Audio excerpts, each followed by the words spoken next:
اللهم صل على سيدنا ومولانا محمد معدن الجود والکرم وآلہ وصحبہ وبارک وسلم۔ حمد و صلات کے بعد قرآن مجید سورہ نحل آیت نمبر 125 کا کچھ حصہ میں نے تلاوت کیا ہے۔ اللہ تبارک و تعالی نے فرمایا ادعو الی سبیل ربک، لوگوں کو اپنے رب کے رستے کی طرف دعوت دو۔ امت مسلمہ کی ڈیوٹی لگا رہا ہے مالک، لوگوں کو اپنے رب کے رستے کی طرف دعوت دو، پیغام دو۔ کس طرح دو؟ بالحکمہ، حکمت کے ساتھ اللہ کی طرف بلاؤ، والموعظۃ الحسنہ، اور اچھی نصیحت کے ساتھ لوگوں کو اپنے رب کا رستہ دکھاؤ۔ یہ جو واعظ ہے، نصیحت ہے، تقریر ہے، یہ رسم نہیں ہے، یہ ایک مشن ہے۔ واعظ و نصیحت ایک عبادت ہے۔ نبی پاک سید عالم صلی اللہ علیہ وسلم نے فرمایا کہ بعض تقریریں جادو ہوتی، یہ اثر آفرینی ہے، یہ پیغام ہے۔ لوگوں کو مالک کا رستہ دکھانے کے لیے اللہ خود کچھ بندوں کی ڈیوٹی لگاتا ہے، انہیں قوت استدلال اپنے فضل سے عطا فرماتا ہے، ان کے لب و لہجوں میں مٹھاس اپنی رحمت کاملہ سے عطا کرتا ہے، ان کے لفظوں کو مالک اپنے فضل سے تاثیر کا نور عطا فرماتا ہے، اور ان لوگوں کے ذمے یہ کام لگایا جاتا ہے۔ میرے نبی پاک سید عالم صلی اللہ علیہ وسلم خود خطبہ ارشاد فرماتے تھے، اور صحابہ کرام علیہم رضوان فرماتے محبوب کے میٹھے جملوں اور پختہ باتوں کا یہ حال ہوتا تھا کہ حضور جب قیامت کا ذکر کرتے تھے تو لگتا تھا یہاں سے اٹھیں گے تو قیامت آ جائے گی۔ اور محبوب پاک علیہ الصلوۃ والسلام جب کوئی بات ارشاد فرماتے تھے اور بات کرتے کرتے کبھی حضور لوگوں کو اللہ کے خوف کا اور قیامت کے قائم ہونے کا درس دے رہے ہوتے تھے تو لگتا یہ تھا کہ حضور کا ممبر بھی درد سے رو رہا۔ محبوب پاک صلی اللہ علیہ وسلم واعظ فرماتے، نصیحت کرتے۔ پہلے حضور ایک ستون، ایک تنا تھا، خشک درخت جب ہو جاتا ہے تو جو اس کا حصہ کھڑا رہتا ہے اس کو خشک تنا کہا جاتا ہے، تو وہ صحابہ نے مسجد میں گاڑ دیا تھا تو اللہ کے محبوب اس کے ساتھ ٹیک لگا کے خطبہ دیتے تھے۔ ان خطبوں کو لوگ معمولی سمجھتے ہیں، کہتے ہیں تقریر تو بس ٹھیک ہے، گھنٹہ گزارنا ہے، سننے والے بھی اور سنانے والے بھی، لیکن اس تقریر کی خوبصورتی ملاحظہ کیجئے گا کہ حضور اس سے ٹیک لگا کے کھڑے ہو کے خطبہ دیتے تھے۔ ایک صحابی نے کہا حضور ممبر نہ بنوا دوں، وہ خوبصورت سا ممبر بنوا کے لائے تو صحابہ کہتے ہیں حضور ممبر پہ بیٹھے تو وہ کھجور کا تنا چیخے مار کے رویا، وہ حضور کی اس گفتگو سے اداس ہونے لگا، حضور کے اس ٹیک لگانے سے بے چین اور چیخے مار کے رویا۔ ہمیں سمجھ نہ آتی، یہ کوئی اس طرح روتا ہے جیسے کوئی بچہ ماں سے بچھڑ کے روئے، دائیں بائیں دیکھتے پر کسی کو خبر نہ لگی۔ دلوں کے حال جاننے والے رسول اٹھے اور محبوب پاک قریب گئے، اور جس طرح بچھڑی ہوئی ماں بیٹے کو سینے سے لگاتی ہے، حضور نے تنے کو سینے سے لگایا۔ تو یاد رکھیں یہ تقریر تو ایک رانائی ہے، یہ تو ایک خوبصورتی ہے، یہ تو ایک حسن ہے۔ اب جس مقاصد کے لیے ہم تقریریں سنتے ہیں، بس شعر آیا تو کیا بات ہے جی، آج جو شعر سنایا اس کی کیا بات، وہ جو بات آج سنائی مزہ آ گیا۔ تقریر لطف کے لیے نہیں، تقریر اصلاح کے لیے ہوتی ہے۔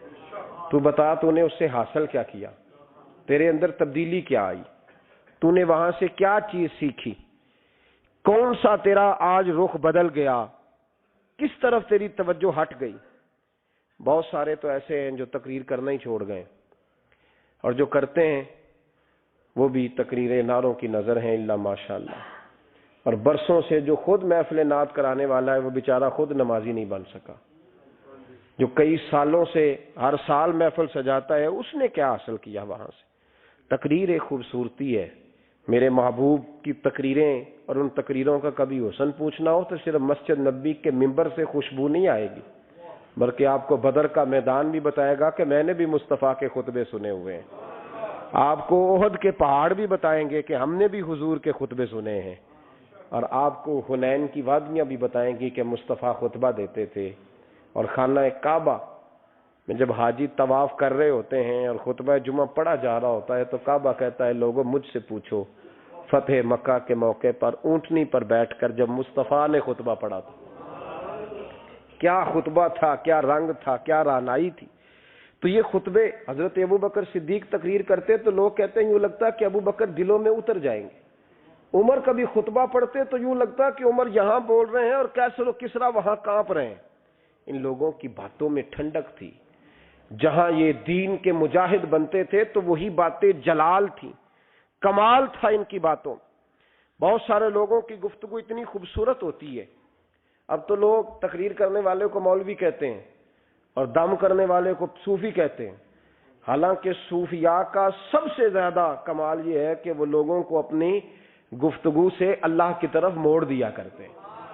اصل صوفی وہ ہوتا ہے. آج جس با کمال صوفی کا ہم ذکر کرنے جا رہے ہیں حضور غوث پاک، محبوب سبحانی، قندیل نورانی، شہباز لامکانی، شیخ سید عبد القادر جیلانی. کسی نے پوچھا تھا حضور غوث اعظم سے کہ آپ کی ولایت کس طرح کی ہے، تو آپ نے اپنی ایڑی کی طرف اشارہ کر کے فرمایا جب تک میرا قدم نہ لگے اللہ کسی کو ولایت دیتا ہی نہیں. تو میری ولایت کی بات کرتے ہو، میں جب تک مہر نہ لگاؤں اللہ کسی کو ولی بناتا. شیخ سعدی بول پڑے، کہنے لگے غوث اعظم درمیان اولیاء کیوں محمد درمیان انبیاء. حضور غوث اعظم رضی اللہ تعالیٰ عنہ کا ولیوں میں وہی مقام ہے جو نبی پاک کا نبیوں میں مقام ہے. امام الاولیاء، سرتاج الاولیاء حضور غوث پاک رضی اللہ تعالی عنہ. حضور غوث اعظم رضی اللہ تعالی عنہ فرماتے ہیں میں تقریر نہیں کرتا تھا، تعلیم میں نے حاصل کر لی پر میں تقریر، یہ بڑا ضروری کام ہے، یہ بڑا ضروری کام ہے. جو اثرات اس کے ہوتے ہیں باقی چیزوں. حضرت جنید بغدادی یہ تو حضور غوث اعظم کے بھی پیر ہیں نا، یہ تو حضرت داتا علی اجویری کے بھی پیر ہیں. حضرت جنید بغدادی کے بارے میں داتا صاحب نے لکھا ہے کشف المعجوب میں، فرماتے میں عالم بن گیا، پڑھ گیا، میرے ماموں بھی تھے، میرے مرشد بھی تھے حضرت سری سختی رحمت اللہ علیہ. تو مجھے اکثر کہتے کہ جنید یار تقریر کیا کر. میں کہتا ہوں حضور ابھی میں نیک نہیں، ابھی میں خود ٹھیک نہیں. میرے پیر بھائی بھی مجھے کہتے کہ حضرت کی بھی خواہش ہے تو ہمارا بھی دل کرتا ہے. لگتا ہے کہ آپ کی گفتگو کی برکت سے اللہ بڑے لوگوں کو ہدایت عطا فرمائے گا، آپ وسیلہ بنیں گے تو بات کیا کریں. کہتے میں ٹال دیتا.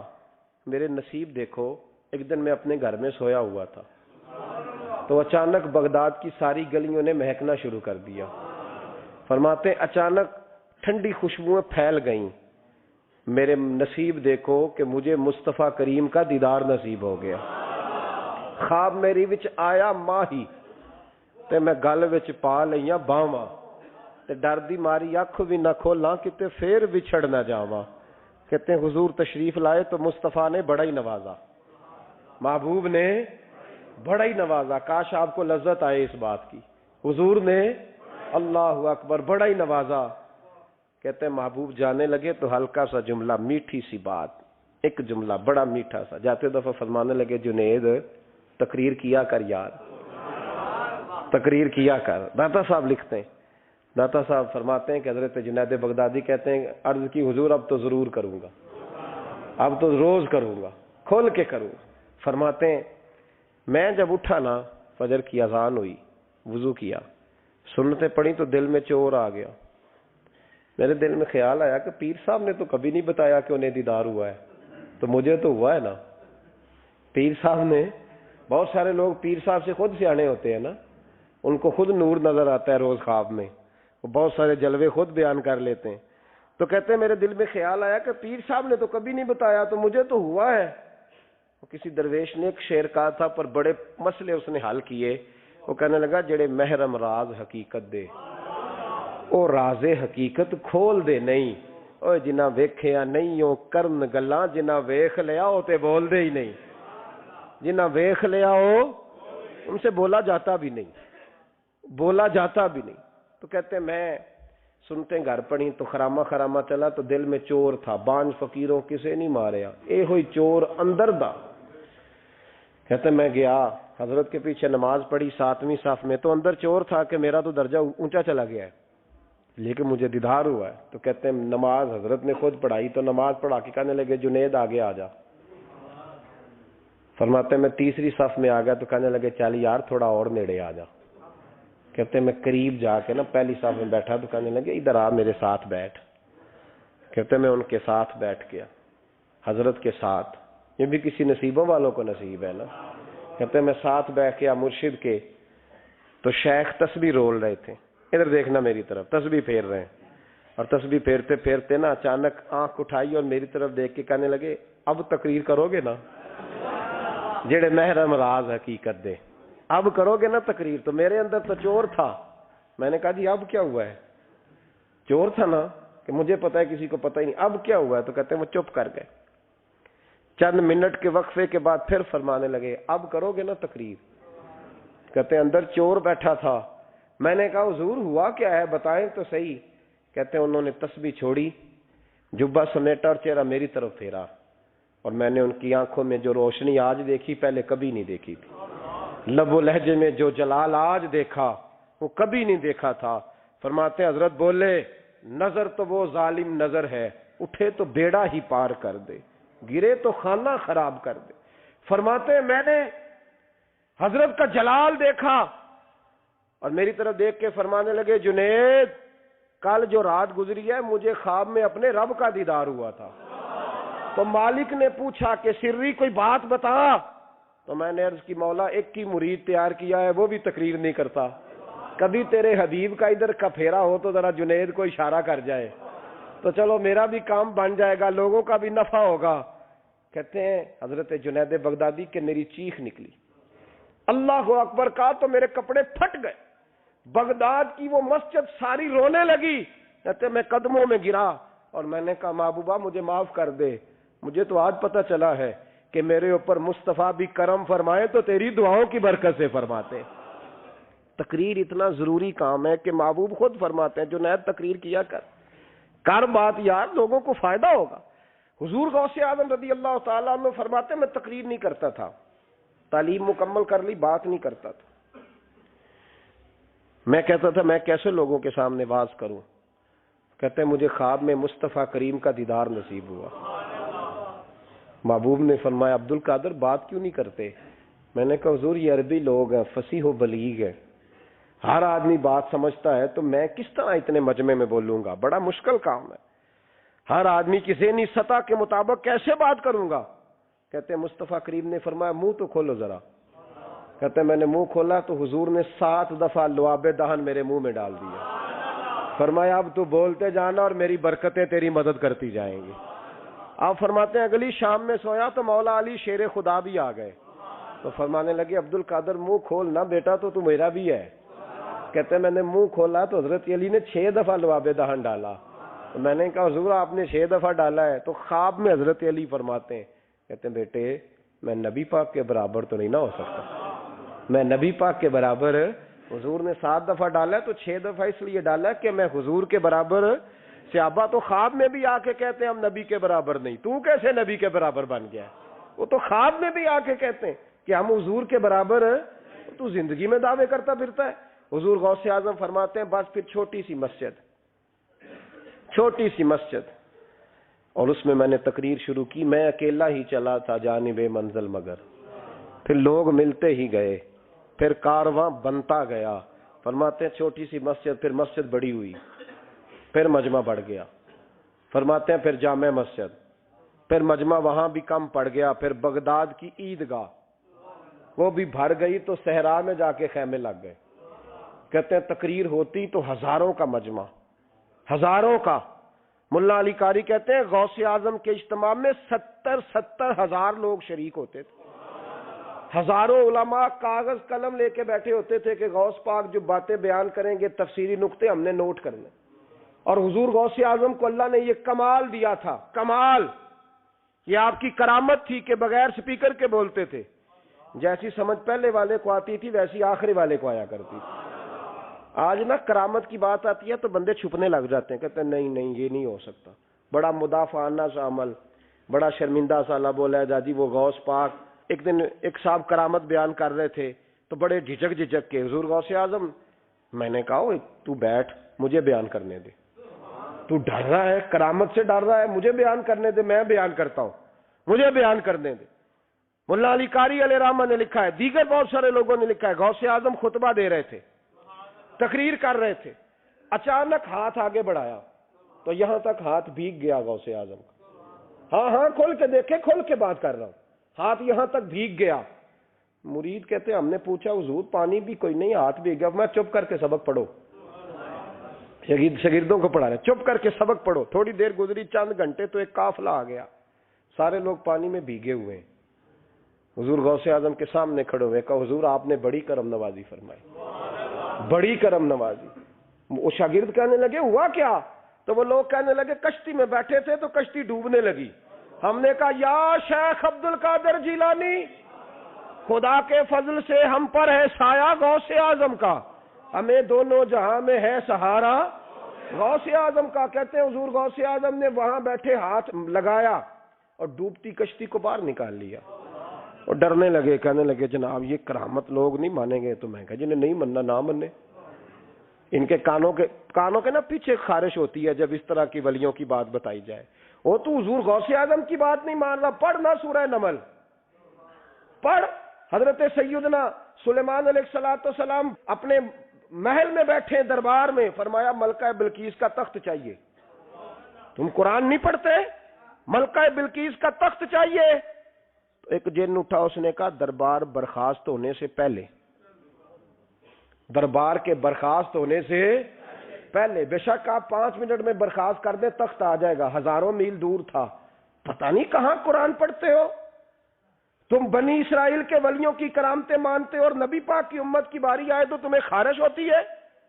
شرمندہ سا لب و لہجہ، ہمارا لب و لہجہ شرمندہ نہیں، اس لیے کہ ہم تو جیتے اور زندہ ہی ولیوں کے نام کی برکت سے ہیں، ہمارے لب و لہجے میں تمہیں شرمندگی نہیں ملے گی۔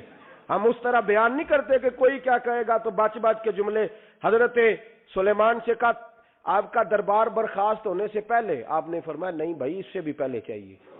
ایک اٹھا، عندہ علم من الکتاب، جس کے پاس کتاب میں سے کچھ علم تھا، پورا علم نہیں تھا اس کے پاس، کتاب میں سے۔ حضرت آصف بن برخیہ تو کہنے لگے حضور میں نہ لے آؤں؟ تو میں کب لاؤ گے؟ انہوں نے کہا پلک جھپکنے سے نہ، اگر سارے بولے تو لطف آئے گا، پلک جھپکنے سے پہلے۔ آپ نے فرمایا چل لا کے دکھا۔ پھر آیا کہ نہیں؟ بولے آیا نا۔ حضرت آصف بن برخیہ وہاں سے گئے کہ وہیں رہے؟ آیا نا تخت، 80 فٹ اونچا، 80 فٹ چوڑا، 80 فٹ لمبا، اتنا بھاری کہ شاید 50 لوگ نہ اٹھا سکیں۔ وہ آیا، سامنے رکھا تو حضرت سلیمان کہنے لگے یہ کیا ہے؟ تو جناب آصف بن برخیہ کہنے لگے ھذا من فضل ربی، یہ میرے رب کا، اور جن پر نرا فضل ہے ان کی یہ شان ہے جن کو اللہ کے وبشر المؤمنین بان لهم من اللہ فضلا کبیرا۔ محبوب اپنے غلاموں کو خوشخبری دے دے کہ تیرے غلاموں پر میرا بڑا فضل ہے، فضل نہیں فضل کبیر ہے۔ تو جن پر نرا فضل ہو وہ تو بغیر جائے تخت لے آئے، اور جن پر فضل کبیر ہو وہ ڈوبتے ہوئے مرید کو ہاتھ ڈال کے بچا نہیں سکتے، وہ نہیں بچا سکتے۔ ڈر ڈر کے کیوں بات کرتے ہو؟ کھول کے کو خدا کے فضل سے ہم پر ہے سایہ غوث اعظم کا، ہمیں دونوں جہاں میں ہے سہارا غوث اعظم، اور خدا دے گا منادی حشر میں یہ قادریوں کو۔ اور اس سے مراد ہر حضور غوث اعظم کا نام لینے والا قادری ہے۔ خدا دے گا منادی حشر میں یہ قادریوں کو۔ کہاں ہے قادری؟ کر لے نظارہ غوث اعظم کا۔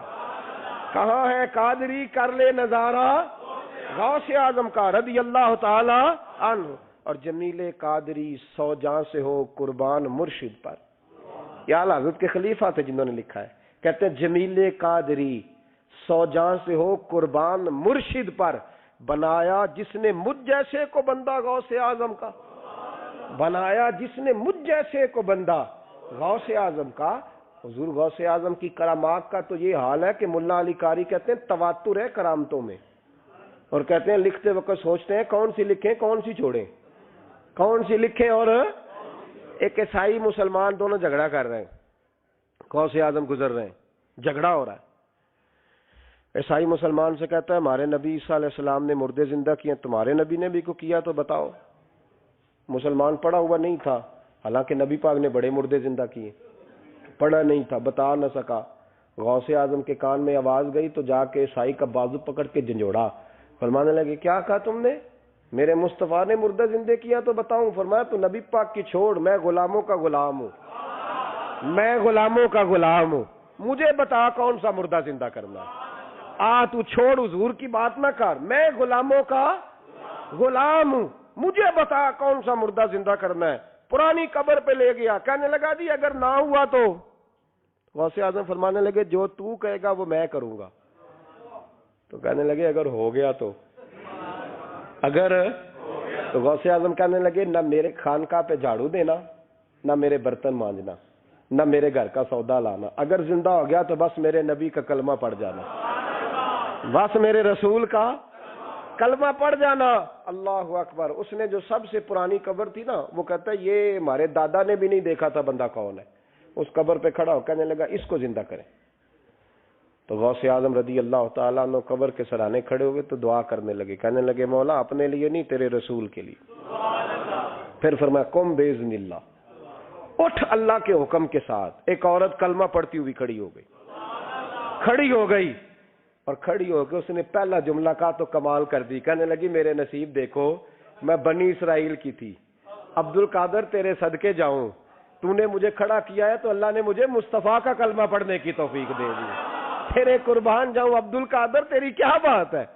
اب وہ بندہ دوڑ دوڑ کے غوث اعظم کے قدموں میں آیا، فرمانے لگے نا کلمہ میرے مصطفیٰ کا پڑھنا ہے، حضور کا غلام بننا ہے۔ او بھائیو، حضرت شیخ عبد القادر جیلانی، حضور غوث اعظم رضی اللہ تعالیٰ عنہ، معمولی بات نہ سمجھنا، حضور غوث اعظم رضی اللہ تعالیٰ عنہ فرماتے ہیں میں قدم نہ لگاؤں تو اللہ ولایت ہی نہ دے، میں قدم نہ لگاؤں تو اللہ ولایت نہ دے۔ ایک آدمی سے حضور غوث پاک ناراض ہو گئے، ایک شخص سے نکل جا میرے آستانے سے۔ دعا منگیا کرو سنگیو، کتے مرشد نہ رس جاوے، کہ جنہاں دے پیر رس جاندے، وہ جیوندے بھی وہ مرے ہی رہن، چل دوڑ جا، نکل جا۔ وہ کہتا ہے میں 300 ولی کے پاس گیا ہوں، 300، ہر ایک سے کہا میرے لیے دعا کرو، تو وہ کہنے لگا جسے عبد القادر دھتکار دے اس کو کوئی سینے سے لگا سکتا؟ چل واپس چلا جا۔ آ کے قدموں میں بیٹھ گیا، کہنے لگا سونے معاف کر دے۔ فرمانے لگے تو نے دیر کر دیا، میں تو کب سے معاف کیے بیٹھا ہوں، تو نے دیر کی آنے میں تو رسول اللہ کا غلام ہوں، اور حضور نے معاف کرنا سکھایا ہے۔ حضور غوث پاک واز کرتے، نصیحت کرتے، اور چونکہ نہ شہرت کے لیے، نہ مال کے لیے، نہ نوٹوں کے لیے، اس لیے غوث اعظم جب تقریر کرتے نا، ایک دن بغداد میں بارش شروع ہو گئی، خطاب ہو رہا تھا، لوگ بکھرنے لگے تو 2 جملے غوث پاک کے، کہنے لگے یا اللہ تو دلوں کے بھید جانتا ہے، اگر بندے میں نے اپنی ذات کے لیے اکٹھے کیے ہیں تو تیز بارش برسا، دوڑا دے سارے، اگر تیرے لیے اکٹھے کیے ہیں تو پھر بھی تیری مرضی، رکھنے ہیں تو رکھ، بھیجنے ہیں تو۔ حضرت یحییٰ کہتے ہیں سارے بغداد میں بارش ہوتی تھی، پر جہاں غوث اعظم کی محفل ہوتی تھی وہاں کوئی نہیں ہوتی تھی، وہاں کوئی نہیں ہوتی تھی۔ غوث اعظم تقریر کرتے کبھی کبھی وجد آتا تھا۔ وجد کس کو کہتے ہیں؟ وجد تو کبھی کبھی آپ کہتے نہیں کہ میرے رونگٹے کھڑے ہو گئے، لوں کنڈے کھڑے ہو گئے، پھر کبھی کبھی کہتے ہو یار پتہ نہیں کیا ہوا آج تو آنسو رکتے نہیں تھے، اسی کو وجد کہتے ہیں، اسی کو، یہ ایک کیف ہے، ایک مستی ہے جو چڑھ جاتی ہے، ہر جگہ چڑھتی، کہیں کہیں چڑھ جاتی ہے، اور کمال ہو جاتا ہے جب چڑھ جائے، پھر مزہ آ جاتا ہے۔ نہ انکار کریں اج میراں، اج موسم بڑا سہانا، مستی دا اج می برسا دے، نہیں پیاس دا کوئی ٹھکانا، تیرے کول اتر پرانا تے ساڈا درد بھی بڑا پرانا، تے میرا ہس ہس ٹال نہ سانو اسی پیتیوں باج نہیں جانا۔ کبھی کبھی ایک ماحول ہوتا ہے نا، کبھی کبھی حضور غوث اعظم وجد میں آتے تھے، کبھی کبھی اللہ کی دریائے رحمت کو بھی کبھی کبھی جوش آتا ہے، اور میرے حبیب فرماتے ہیں وہ پہلے آسمان پر نزول جلال کرتا ہے جو اس کی شان کے لائق، اور فرماتا ہے بندو مانگ لو جو مانگو گے میں دے دوں گا۔ میرے محبوب کے دریائے رحمت کو بھی جوش آتا تھا، حضور فرماتے تھے آج پوچھو جس نے جو پوچھنا ہے، پوچھو، حضور فرمایا کرتے تھے، ایک دن حضرت ربیہ بن کعب سامنے کھڑے ہیں تو میں سال یا ربیہ، ربیہ جو دل کرتا ہے مانگ لے، تیرا نبی تجھے دے دے گا۔ کبھی کبھی دریائے کرم جوش میں، تو غوث اعظم کو کبھی کبھی جوش آتا تھا۔ ایک دن تقریر کرتے کرتے کرتے کرتے جذبات میں آ گئے، جوش میں، یوں نظر اٹھائی تو حضرت خضر گزر رہے تھے اوپر سے، اور جوش جذبات میں فرمانے لگے، او بنی اسرائیل کے ولی، ذرا نیچے تو اتر، ذرا محمد عربی کے غلام کی بھی چند باتیں سن کے جا، آج تجھے سناؤں رسول اللہ کے غلام کس طرح کے ہوتے ہیں۔ حال میں وجد میں، کیف میں، تھوڑی دیر گزری تو تڑپنے لگے، مجمع پہ سکوت طاری، لوگ سمجھ نہیں رہے ہو کیا رہا۔ ایک آپ کے خلیفہ تھے حضرت علی بن ہیتی، وہ دیوار کے ساتھ ٹیک لگا کے سو رہے تھے، سارا مجمع دم بخود ہے، یہ کیا ہونے لگا؟ غوث پاک اٹھے، تقریر وہیں رہ گئی، علی بن ہیتی کے پاس جا کے یوں ہاتھ باندھ کے کھڑے ہو گئے اور دیر تک نبی پاک پہ درود پڑھتے رہے۔ ان کی آنکھ کھلی تو وہ بھی روئے، غوث اعظم بھی روئے، دعا ہو گئی، جلسہ ختم۔ غوث پاک سے تو پوچھنے کی طاقت ہی نہیں تھی نا کسی کی، ان سے کون پوچھے؟ لوگ حضرت علی کے پاس، حضرت علی بن ہیتی رحمت اللہ علیہ، حضور یہ کیا ہوا، ہمیں سمجھ نہیں آئی۔ آپ فرمانے لگے، تمہیں کیا بتاؤں، تم کسی معمولی پیر کے ماننے والے نہیں ہو، میں آج غوث اعظم کی محفل میں بیٹھے بیٹھے ہی مدینے پہنچ گیا ہوں اور مجھے رسول اللہ کے جلوے نظر آنے لگے ہیں، پر میرے شیخ کا کمال دیکھو، جو میں خواب میں دیکھ رہا تھا عبد القادر ظاہری آنکھوں سے نظر فرما رہے ہیں، ظاہری آنکھوں سے، عالم وجد میں، کیف میں، سرور میں۔ اور جب غوث اعظم تقریر کرتے تھے نا تو 50 آدمی اس کونے سے کھڑے ہوتے تھے، کہتے تھے حضور ساری زندگی گناہ کیے ہیں، اب توبہ کرتے ہیں، اب دوبارہ گناہ نہیں کریں گے۔ اس کونے سے 15 کھڑے ہوتے تھے، حضور ڈاکے ڈالے ہیں ساری عمر، اب توبہ، آپ کی بات نے دل بدل دیا ہے، اللہ نے توفیق ہدایت دے دی۔ ادھر سے 10 کھڑے ہوتے، حضور سود کا دھندا، چوری کا دھندا، آج کے بعد توبہ۔ ایک بزرگ تھے حضرت یحییٰ بن نجا ان کا نام تھا، وہ کہتے ہیں میں نے سوچا روز بندے توبہ کرتے ہیں، آج میں گنوں نہ کہ ایک محفل میں کتنے کرتے ہیں، آج گنوں نہ۔ اب تو کاؤنٹنگ کے مختلف ذرائع ہیں نا، کیلکولیٹر ہے، باقی چیزیں۔ اس زمانے میں یہاں گٹھلیاں ہوتی تھی کھجور کی، بندے کوئی چیز گننی ہوتی تو گٹھلی ڈالتے، یا لوگ دھاگا لے جاتے تھے، ہر دھاگے پہ گرا لگاتے تھے، ایک گرا دوسری گرا، وہ کہتے ہیں میں نے نا اپنے پلو کے چادر کے نیچے دھاگا چھپا لیا۔ ایک بندہ توبہ کرنے اٹھا تو ایک گرا ڈال دی، دوسرا اٹھا تو دوسری گرہ ڈال دی، تیسرا اٹھا تو تیسری۔ کہتے ہیں اچانک بندے زیادہ ہو گئے، اب میری سپیڈ ہی بڑی کم تھی، میں کوشش بڑی کرتا پر بندے زیادہ۔ کہتے ہیں بڑی کوشش کی پر میں پورا ہی نہ ہوں۔ کہتے ہیں جب میں تھک گیا نا اور تھوڑا سا میرا سانس بھی پھولنے لگا، پریشان بھی ہوا، تو غوث پاک نے میری طرف دیکھا اور دیکھ کے مسکرائے اور مسکرا کے فرمانے لگے، یحییٰ میں دلوں کی گرے کھولتا جا رہا ہوں، تو بند کرتا جا رہا ہے، میں گرا کھول رہا ہوں، تو گرے لگا رہا ہے، اور چھوڑ دے یار، تجھ سے نہیں گنا جائے گا۔ یہ عبد القادر کی وجہ سے توبہ نہیں کر رہے، خدا کے فضل کی وجہ سے کر رہے، اور اللہ کا فضل گنا جا سکتا نہیں، شمار کیا جا سکتا۔ فرمایا نہ کر۔ آپ نے 40 سال لوگوں کو تبلیغ فرمائی، ہزاروں یہودیوں نے کلمہ پڑھا، لاکھوں نے۔ عیسائیوں کا بڑا عالم تھا، وہ کہتا ہے میں پوری انجیل پڑھتا تھا، جتنے نسخے تھے سب مجھے یاد تھے، لیکن میں متاثر ہو گیا اسلام سے۔ یمن کا رہنے والا تھا، میں نے ایک ٹھان لی اس کے ہاتھ پہ کلمہ پڑھنا ہے جو اس وقت نبی پاک کی امت میں سب سے زیادہ شان والا ہو۔ کہتے ہیں میں سویا تو خواب میں جناب عیسیٰ کا دیدار ہوا، اور مجھے کہنے لگے تلاش کرنے کی ضرورت ہی کوئی نہیں، بغداد چلا جا۔ بغداد حضور غوث پاک کی بارگاہ میں فرمانے لگے اس وقت نبی پاک کی امت میں سب سے زیادہ شان اللہ نے حضور غوث اعظم کو عطا فرمائی، شیخ عبد القادر جیلانی رضی اللہ تعالی۔ غوث پاک، ہم کوئی دیوانے لوگ نہیں، یا ہمیں شعور نہیں، یا ہمیں عقل نہیں، ساری زندگی کھل کے جس چیز کا زیادہ تعارف کرایا وہ غوث اعظم کی نسبت ہے۔ اب تو ہمارے ہاں پیری مریدی کا رواج ہی نہیں نا۔ حضرت باعزید بستامی فرماتے تھے میں اس مولوی کے پیچھے نماز نہیں پڑھتا جو کسی کا مرید نہ ہو، جس کا اپنا پیشوا کوئی نہیں وہ میری پیشوائی کیسے کرے گا۔ حضرت مخدوم اشرف جہانگیر سمنانی فرمایا کرتے تھے میں تو اس دکاندار سے سودا نہیں لیتا جو کسی کا مرید نہ ہو، اس لیے کہ جس نے تربیت ہی نہیں لی، جس کے اندر درد ہی نہیں، روحانیت ہی نہیں، اس کا پیشوا ہی کوئی نہیں. کس طرح اب تو ماحول نہیں نہ رہا. لیکن یاد رکھو یہ نسبت اتنی تگڑی ہے، اتنی تگڑی کہ ہمارے صوفیاء نے ساری زندگی غوث اعظم کا غلام کہلانے میں فخر محسوس کیا. کیا رشتہ داری تھی اعلیٰ حضرت بریلوی کی ان سے، کیا تعلق تھا پیر میر علی شاہ صاحب کا ان کے، کیا ان کا، لیکن ان لوگوں نے ساری زندگی کھل کے غوث اعظم کے تذکرے کیے. کیوں؟ غوث اعظم نے 40 سال عشاء میں وضو کیا اور فجر تک اللہ کی عبادت کی. فرماتے میرے مالک نے کہا عبد القادر کچھ مانگ لے. نہ اپنے لیے مانگا نہ اولاد کے لیے. کہنے لگے مولا قیامت تک جو میرا نام لے نا اسے بغیر توبہ کے مرنے نہ دینا، مرنے لگے تو توبہ کی توفیق دے دینا. فرماتے میرے مالک نے وعدہ کیا ہے جو میرا ماننے والا ہوگا بغیر توبہ کے نہیں مرے گا. اور حضور غوث پاک رضی اللہ تعالیٰ عنہ فرماتے میں تو قیامت میں بھی اتنی دیر جنت میں نہیں جاؤں گا جب تک سارے مرید نہ ساتھ چلے جائیں. میں نے جانا نہیں، کھڑا ہو جاؤں گا، عرض کروں گا مولا بھیج. میں نے کہا یہاں بھی لوگ ڈر جاتے ہیں، یہ کیسے ہو سکتا ہے؟ بھائی پڑھو نا مشکاہ شریف. میرے نبی پاک علیہ السلام نے فرمایا ایک بندے نے ایک اللہ کے بندے کو پانی پلایا تھا، قیامت کے دن اللہ اس کی برکت سے اس گناہگار کو جنت عطا کر دے گا. اور حضور نے فرمایا بخاری میں المرء مع من احبا، جو جس سے محبت کرے گا قیامت میں اسی کے ساتھ اٹھایا جائے گا.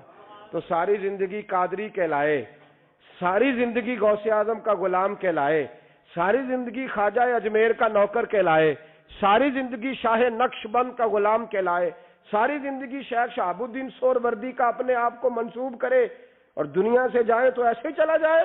میرے نبی نے نص بیان کر دیا جو جس سے پیار کرے گا اسی کے ساتھ جائے گا، اسی کے. خدا کے فضل سے ہم پر ہے سایہ غوث اعظم کا، ہمیں دونوں جہاں میں ہے سہارا غوث اعظم. اور سنو میرے بھائی اس بات کو یاد رکھنا، ان نسبتوں کی بڑی توقیر ہے اللہ کی نظر میں، ان نسبتوں کی بڑی. امام محمد ایک بزرگ گزرے ہیں، لطف کی باتیں چھیڑ دی ہیں میں نے، آج مضمون لطف کا ہے نا. امام محمد حضرت امام اعظم کے شاگرد ہیں. ان کے پاس ایک بندہ آیا، کہنے لگا حضرت صاحب مسئلہ پوچھنا ہے. فقہ کے امام تھے. کہا پوچھو مسئلہ. وہ کہنے لگا حضور میں منڈی گیا تھا تو ایک ٹوکری لایا ہوں. کیا ہم کیا کہتے ہیں، پیٹی کہتے ہیں کریٹ کہتے ہیں؟ دونوں کہتے ہیں. تو کہتے وہ میں ایک پیٹی لایا ہوں، ایک ٹوکری سیب کی بھری ہوئی. حضور اب میں نے کھول لیا تو آدھے صحیح ہیں آدھے خراب ہے، آدھے ٹھیک ہے آدھے خراب ہے. تو میرے لیے فتویٰ کیا ہے، صحیح رکھ کے باقی واپس کر دوں؟ تو امام محمد فرمانے لگے نہیں، شریعت کہتی ہے یا سارے رکھ یا سارے واپس کر. یہ کہے تو رونے بھی لگ گئے ساتھ ہی. تو کہنے لگا حضور مسئلہ مجھے بتایا ہے، اور رونے آپ لگ گئے. کہنے لگے مجھے بھی کوئی بات یاد آ گئی ہے. قیامت میں جب کسی استاد کے شاگرد جائیں گے، کسی پیر کے مرید جائیں گے، اور کہنے لگے جب مصطفیٰ کے غلام جائیں گے، جب غوث اعظم کے ماننے والے جائیں گے تو کچھ اچھے ہوں گے کچھ برے ہوں گے. تو ہم بھی کہیں گے یا اللہ یا سارے رکھ یا سارے بھیج یا سارے رکھ یا. تو فرمایا رب کریم نیکوں پہ ظلم تو کرے گا نہیں، اس لیے امید ہے وہ کہے گا میں نے جنت کھول دی ہے، لہذا رسول اللہ کی ساری امتی جنت میں داخل ہو جائے، ساری امتی جنت میں داخل ہو جائے. پیش حق مجدہ شفاعت کا سناتے جائیں گے، آپ روتے جائیں گے، ہم کو ہنساتے جائیں گے. باغ جنت میں محمد مسکراتے جائیں گے، پھول رحمت کے گریں گے، ہم اٹھاتے جائیں گے. حشر میں ہوگا ہمارا داخلہ اس شان سے، ہم یا رسول اللہ کا نعرہ لگاتے جائیں گے، یا رسول اللہ کا نعرہ حضور غوث پاک رضی اللہ تعالیٰ عنہ فرمانے لگے میں نے عرض کی مولا میرا نام لینے والے بغیر توبہ کے نہ مرے. تو فرمایا عبد القادر جب وعدہ رہا جو تیرا نام لے گا مرنے سے پہلے توبہ کی توفیق دے دوں. ان نسبتوں کو لوگ معمولی سمجھتے، ان کو معمولی جانتے ہیں. اور حضور غوث پاک ایک بات مجھے پسند بڑی ہے، اگرچہ میں نام نہیں لینا چاہتا کس نے لکھی ہے، میں نے لیا بھی تھا کئی دفعہ، لیکن بات بڑی کمال ہے، غیروں نے لکھی ہے. اور میں نے تو اس ایک حوالے کے لیے پوری کتاب 10 جلدوں کی منگا کے رکھی ہوئی ہے، ایک حوالے کے لیے، ایک بات کے لیے. غوث اعظم کا دھوبی فوت ہو گیا. کون؟ پتہ نہیں آپ کو بھی اتنا ہی مزہ آ رہا ہے جتنا مجھے آ رہا ہے. حضور غوث اعظم کا دھوبی فوت ہو گیا، کپڑے دھوتا تھا. تو بعد میں اس دھوبی کو کسی نے خواب میں دیکھا تو پوچھا کیا بنا؟ تو کہنے لگے کچھ بھی نہیں. فرشتے نے آ کے پوچھا من ربو کا، رب کون ہے؟ تو میں نے کہا میں تو غوث پاک کا دھوبی ہوں. اس نے پوچھا ماں دینوں کا تیرا دین کیا ہے؟ تو میں نے کہا میں غوث پاک کا دھوبی ہوں. فرشتہ پھر کہنے لگا تو کیسا دیوانہ ہے، میں کہہ رہا ہوں کہ اللہ کا پتہ بتا، رب بتا، تو غوث پاک کا بتا رہا ہے. کہتے 2-3 دفعہ کہا. جاگ رہے ہیں آپ لوگ؟ 2-3 دفعہ کہا. وہ بار بار یہی کہتا کہ میں غوث پاک کا، میں غوث اعظم کا دھوبی ہوں. کہتے ہیں حضور غوث اعظم اس کی قبر میں تشریف لائے. قبر میری تے میرے پیرا جے کر پاویں پھیرا. قبر میری تے میرے پیرا جے کر پاویں پھیرا. قبر دے وچوں ہڈیاں اٹھ کے مجرا کر سن تیرا. حضور غوث اعظم قبر میں آئے اور فرمانے لگے کیوں تنگ کرتے ہو میرے ماننے والے کو؟ کیوں تنگ کرتے ہو میرے؟ یہ کوئی لوارث ہے اس کو تنگ کر رہے ہو؟ کہا حضور اللہ کا پتہ بتاتے ہیں تو آپ کا بتاتے ہیں. فرمانے لگے تمہیں سمجھا رہا ہے، یہ تمہیں سمجھا رہا ہے کہ عبد القادر کے تو کوئی دروازے سے گزر جائے تو اسے خدا یاد آ جاتا ہے، اس نے تو ساری زندگی کپڑے دھو کے دیے. یہ تمہیں بتا رہا ہے کہ مجھے رب بھولا، ان کے تو گلی سے گزر جائے تو اللہ اللہ کرنے لگتا ہے، اور میں نے ساری زندگی کپڑے دھوئے ہیں، میں نے ساری زندگی ڈرائیوری کی ہے، میں نے ساری زندگی نوکری کی ہے، میں تابع دار رہا ہوں، مجھے ہی رب بھول گیا ہے.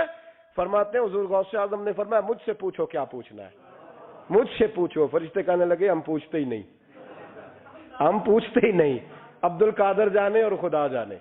بات ختم ہو گئی. میرے غوث پاک رضی اللہ تعالیٰ عنہ کو اللہ نے جو کمالات عطا فرمائے، حضور غوث اعظم کو اللہ تعالیٰ نے جو مرتبہ، آج بھی ہمارے کچھ دوست گئے ہوئے ہیں بغداد شریف، کہتے ہیں یار قربان جائیں ساری دنیا دیکھی ہے. سویرے اٹھ کے دروازے پہ دستک دیتے ہیں خادم، کہتے ہیں کون سا کھانا کھانا پسند کریں گے؟ یہ عبد القادر کا آستانہ ہے، یہ غوث پاک کا دربار ہے. آپ جو کہیں گے وہ پک کے آپ کی میز پہ پہنچے گا، اس لیے کہ یہ غوث اعظم کا دروازہ ہے. یہ قیامت تک کھلا ہے فقیروں کے لیے، غریبوں کے لیے، مجبوروں کے لیے. غوث اعظم دریائے دجلہ پہ کھڑے تھے تو غریب رو رہا تھا. فرمایا کیوں روتے؟ اس نے عرض کی حضور غریب ہوں، ملا سے کہا تھا دھار سفر کرا دے ادھار، اس نے کرایا نہیں، رو رہا ہوں کہ پیسے ہوتے تو رسوا تو نہ ہوتا، ضروری کام تھا دریا کے اس پار. غوث اعظم دوڑے گئے، 100 دینار لائے. ملا واپس آیا تو اس کو 100 دینار دے کے کہنے لگے یہ پکڑ لے، آج کے بعد کسی غریب کو منع نہ کرنا، جو غریب ملے اسے عبد القادر کے کرائے پہ سفر کرا دینا. زندگی سخاوت سے بھری ہوئی تھی تو آج بھی ان کا آستانہ سخاوتیں بانٹ رہا ہے، آج بھی ان کا دربار سخاوتیں بانٹ رہا ہے. غوث اعظم درمیان اولیاء چوں محمد درمیان انبیاء، ان بزرگوں سے اپنی نسبت بنائیں. میرے اور تیرے رسول نے بیان فرمایا ہے تو جس سے محبت کرے گا قیامت میں اسی کے ساتھ اٹھایا جائے گا.